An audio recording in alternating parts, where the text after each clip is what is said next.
여러분 안녕하십니까?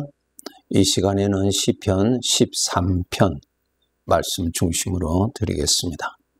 1절, 2절의 말씀을 보면 여호와여 어느 때까지니까 마음에 근심하기를 어느 때까지 하오며 라는 말씀이 있습니다. 어느 때까지. 다윗은 지금 사울 왕의 핍박으로 인하여서 광야로 피신하여서 살아가는 그러한 아주 어려운 환경에서 살고 있습니다. 억울하게 당하고 있는 다윗은 하나님께서 이러한 문제에서 해결해 주실 것을 믿고 기다리고 있었습니다.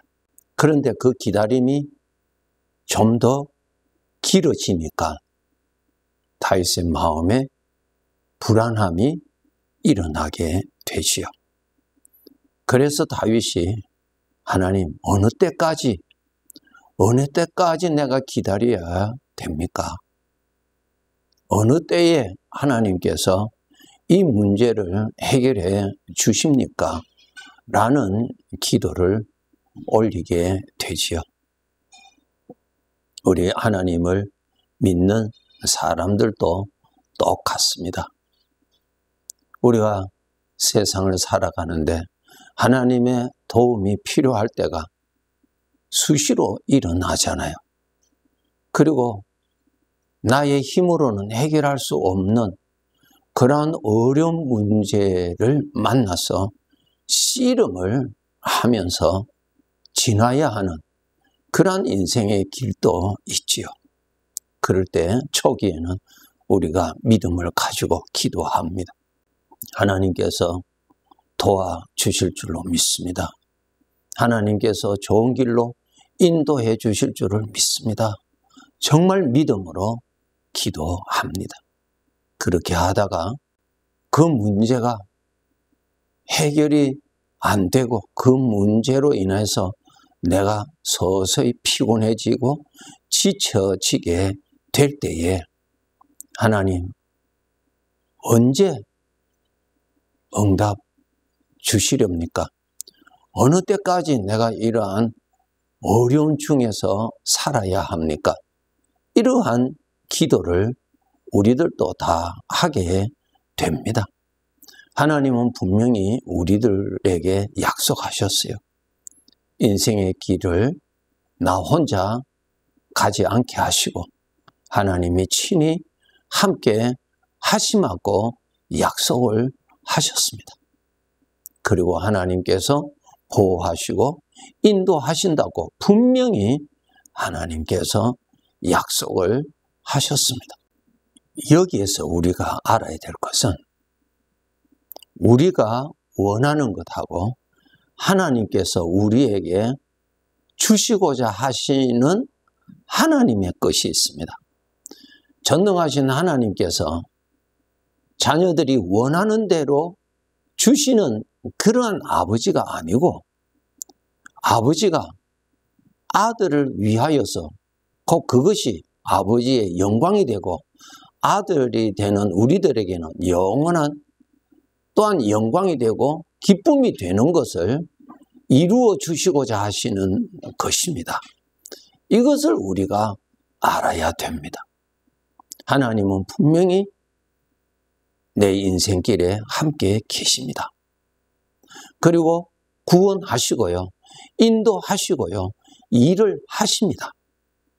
그런데 하나님께서 우리에게 주시고자 하시는 그 일을 이루어 가시는 것이지 그저 내가 원하는 것, 내가 살다가 이런 문제 저런 문제를 만났을 때 그 문제를 해결해 주시는 그러한 분으로 계시는 분이 절대로 아닙니다.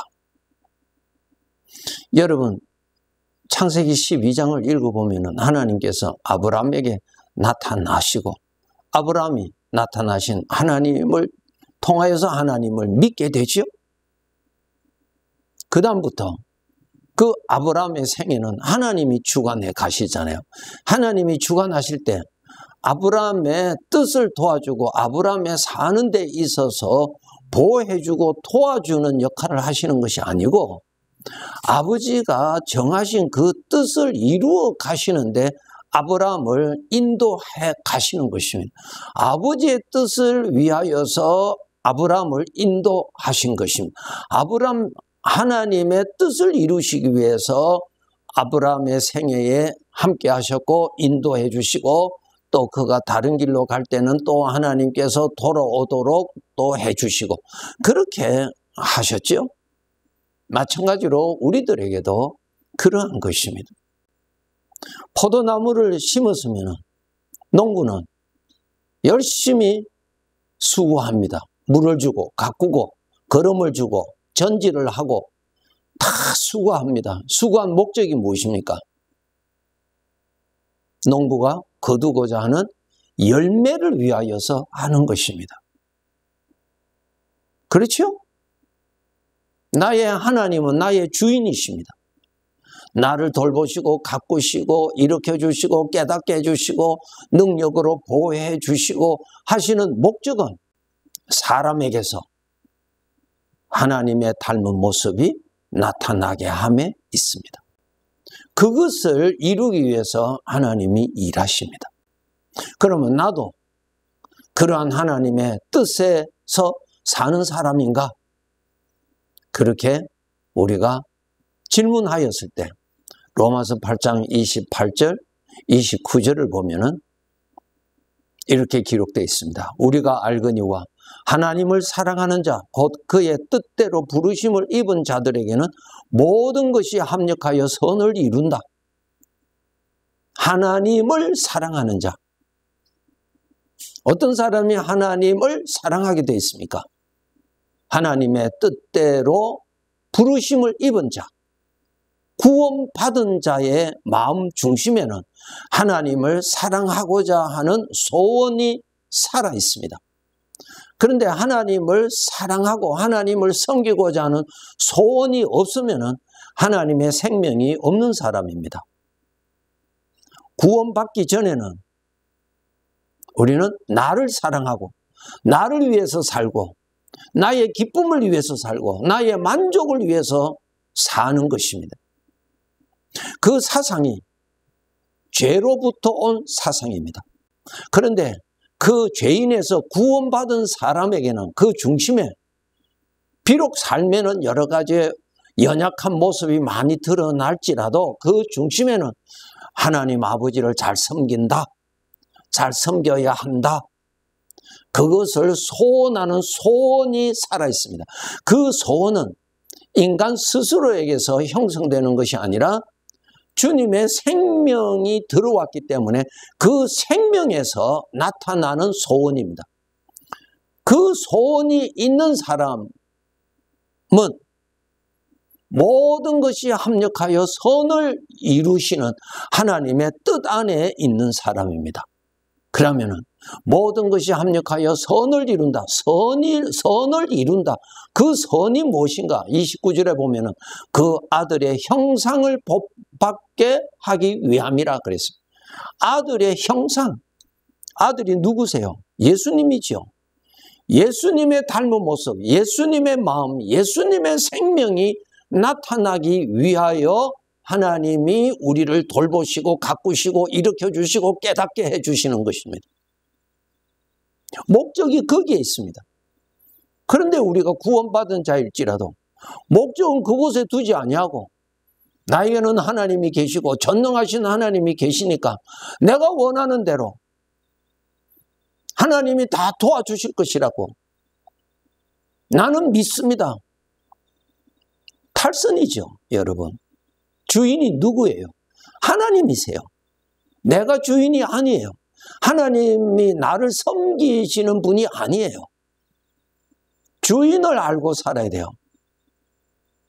아들의 형상을 본받기 위해서 하나님의 아들이 누구세요? 예수님이시죠. 예수님의 생명이 나타나기 위해서 예수님의 영이 우리들에게 와 계십니다. 예수님의 영이 없는데 예수님의 모습이 어떻게 나타나겠습니까? 이 세상의 종교는 자기를 수양해서 착하게 살자, 선하게 살자, 자비를 베풀면서 살자, 사랑하면서 살자, 그것은 이 세상의 종교죠. 선을 추구하는 거예요. 우리 하나님의 자녀들은 그것 아니에요. 하나님의 닮은 모습, 하나님의 거룩함이 나타나는 것, 하나님의 진리가 나타나는 것, 하나님의 생명이 나타나기 위해서 우리를 구원하셨고, 구원받은 자들은 아버지가 이제는 일평생 그 작업하시는 것입니다. 그래서 모든 것이 합력하여 하나님의 아들의 형상이 나타나기 위함에 일하신다는 것입니다. 그렇기 때문에 우리에게 기쁜 일도 있고 슬픈 일도 있고 성공 때도 있고 실패할 때도 있고 만족할 때도 있고 불만스러울 때도 있고 밤과 낮과 겨울과 여름이 섞이죠. 모든 것이 합력하여 이런 일 저런 일들을 통하여서 나에게서 하나님의 아들의 생명이 나타나기 위하여서 훈련하시는 거예요. 훈련을 받지 아니하면은 하나님의 아들의 생명이 나타나지를 않죠. 죄의 것만 나타나는 거예요. 죄의 것. 죄의 사상의 것만 나오는 겁니다. 나의 호주머니에 얼마나 채워지느냐가 중요한 것이 아니라 나에게서 주님의 닮은 모습이 그의 삶에서 얼마나 나타나느냐에 관심을 가져야 됩니다. 물론 우리 아버지가 인생을 살아가는 데 있어서 문제를 해결해 주시죠. 도와주시기도 하시죠. 어려움에 빠지지 아니하도록 미리 방어를 해 주시기도 하세요. 그런데 그 모든 것은 그러한 것들을 통하여서 육신의 것을 누리지 않고 주님의 것을 누리게 하기 위함의 뜻이 있습니다. 아버지의 닮은 모습, 예수님이시죠. 예수님이 하나님의 본체죠. 하나님의 형상이에요.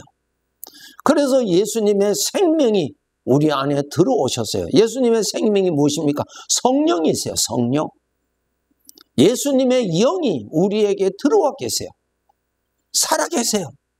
그러니까 내 안에서 나타나시는 예수님의 영, 성령의 것을 누리고 살아야 나에게서 하나님의 닮은 모습이 나타나고 나에게서 하나님의 거룩함이 나타나는 것입니다.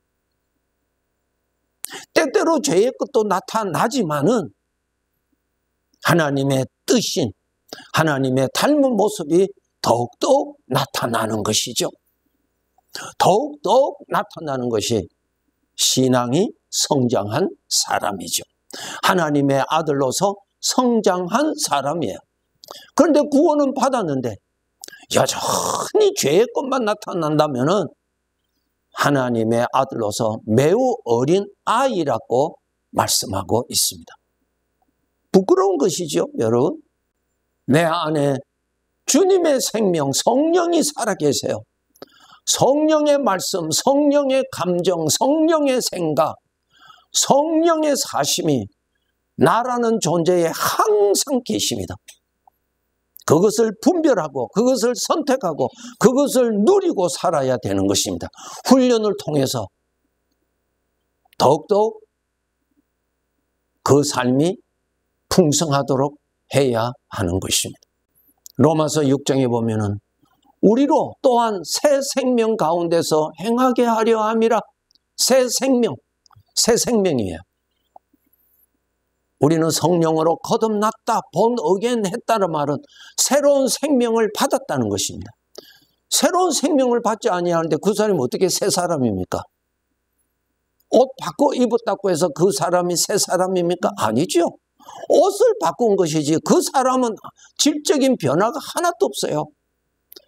그런데 예수 그리스도를 믿으면 예수님의 생명, 예수님의 영이 들어오심으로 비로소 질적으로 우리는 변화된 것입니다.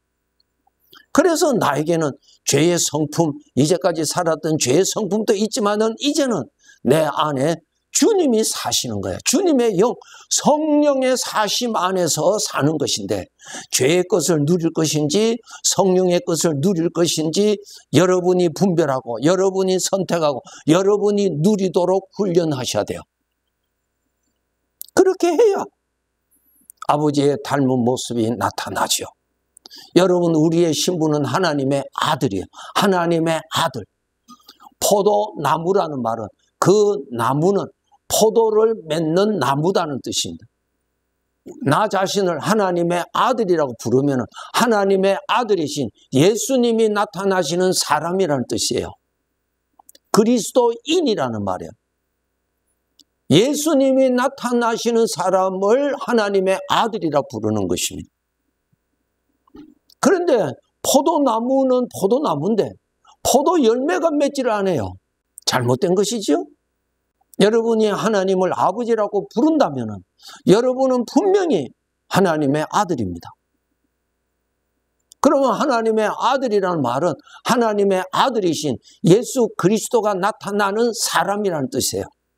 하나님의 아들이라는 말은 여러분 안에 하나님의 아들이신 예수님의 영이 사시는 분이라는 뜻이에요. 하나님의 아들이 되었으면 하나님의 아들, 우리 주님의 닮은 모습, 아버지의 닮은 모습, 아버지의 것이 나타나도록 살아야죠. 그것이 잘 사는 것입니다. 이 세상에서 말하는 잘 살았다, 그것하고 주인 되시는 하나님이 잘 살았다는 것하고는 완전히 다릅니다. 훈련이란 것이 무엇인가? 억울한 일을 당했을 때 얼마나 죄의 성품에서 거기에 대해서 이런 소리 저런 소리가 일어나겠어요? 그것이 성령으로부터 오는 생각입니까? 아니지요. 그거 따라가면 안 되죠. 왜 따라가면 안 됩니까? 그것은 죄에서 오는 것이니까. 왜 죄의 것을 따라가면 안 됩니까? 죄는 나와 원수입니다. 죄는 나를 멸망하고 나를 파괴시키고 나를 불행케 하고자 하는 것이 자기 뜻이에요. 그런데 우리는 쉽게 따라가 버립니다. 정체를 알아야 돼요. 또 반대로 내가 사람들로부터 높임을 받을 때, 사람들로부터 인정을 받을 때, 대우를 받을 때, 그때 육신에서도 또 나오죠. 내가 제일이다. 내가 제일이다. 내가 제일이다. 내가 제일이다. 성령으로부터 오는 생각입니까? 아니죠. 죄에서 오는 생각입니다. 그때 그 생각을 따라가면 안 되는 거예요. 주님을 따라가야죠. 주님을 따라가야죠. 어느 때까지니까, 어느 때까지니까. 그것은 하나님께서 일찍이도 주실 수 있고 나중에도 주실 수 있고 안 주실도 있지만 하나님의 형상이 더욱 나타나는 데 뜻을 두고 기도할 때는 반드시 성령께서 도와주십니다. 내게 능력 주시는 자 안에서 더욱더욱 사망의 것을 누리지 아니하고 우리 주님의 것을 누리면서 살아가는 이 특권, 이 영광, 이러한 삶의 분량이 이전보다 더욱더욱 많아지는 믿음의 삶을 향하여서 달려갑시다. 네, 감사합니다.